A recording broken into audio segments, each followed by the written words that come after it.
Hey everyone, welcome back to the channel.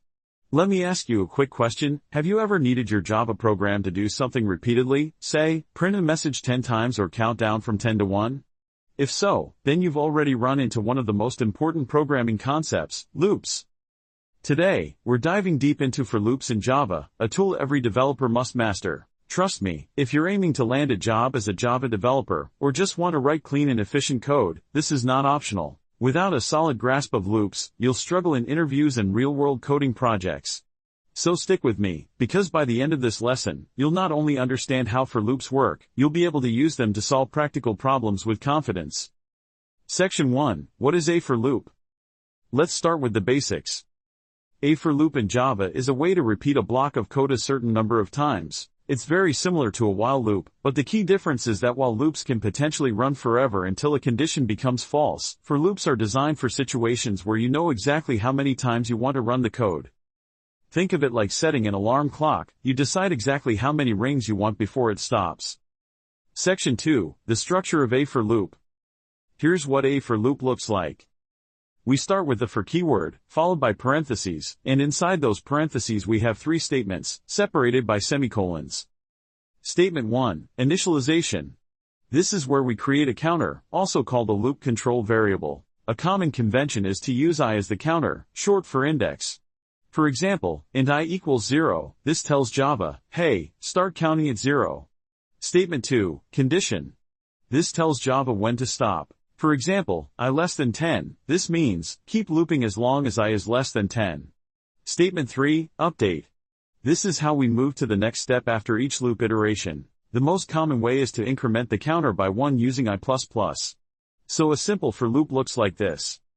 4, int I equals 0, I less than 10, I++, system.out.println pizza. This will print pizza 10 times. Pretty cool, right? Section 3, seeing the counter in action. But let's make it more interesting. Instead of printing the same word, let's print the value of I itself. Now, you'll see the numbers 0 through 9 on the screen. Notice how it starts at 0 because that's where we initialized I. If you want it to start at 1 and count up to 10, you can adjust the loop like this. 4, int I equals 1, I less than equals 10, I++, system.out.println I. Now it prints 1 through 10, which feels a bit more natural. Section 4, decrementing and custom steps. For loops aren't limited to counting up, we can count down too. For example, 4, int I equals 10, I greater than 0, I, system.out.println I. This starts at 10 and decrements by 1 until it reaches 1. And you're not restricted to steps of 1. You can increase or decrease by any number. For example, 4, int I equals 1, I less than equals 10, I plus equals 2, system.out.println I. This will print 1, 3, 5, 7, 9. Or you can decrement by 2 like this. 4, int I equals 10, I greater than 0, I equals 2, system.out.println I. And you'll see 10, 8, 6, 4, 2. This flexibility is what makes for loops so powerful. Section 5, taking user input. Let's make things interactive. Say we want the user to decide how many times the loop should run. We can use a scanner to take input.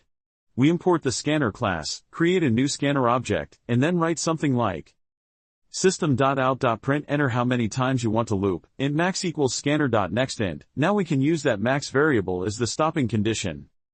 4, int I equals 1, I less than equals max, I++, system.out.println I. So if the user enters 6, we get 1, 2, 3, 4, 5, 6. This is a great way to make your programs dynamic instead of hard-coding the number of loops. Section 6, mini project, countdown timer. Now that we've learned the mechanics, let's build something fun, a countdown timer. We'll create a variable start, assign it a value like 10, and then write 4, int I equals start, I greater than 0, I, system.out.println I. System.out.println happy new year, boom, we have a countdown. If you want to get fancy, you can pause for a second between each number by using thread.sleep1000. Just remember, this requires you to handle an interrupted exception in your main method, but don't worry too much, this is slightly more advanced Java. And we can make it even better by asking the user how many seconds to count down from, using scanner again. This is the kind of small but practical project that really helps you internalize how for loops work.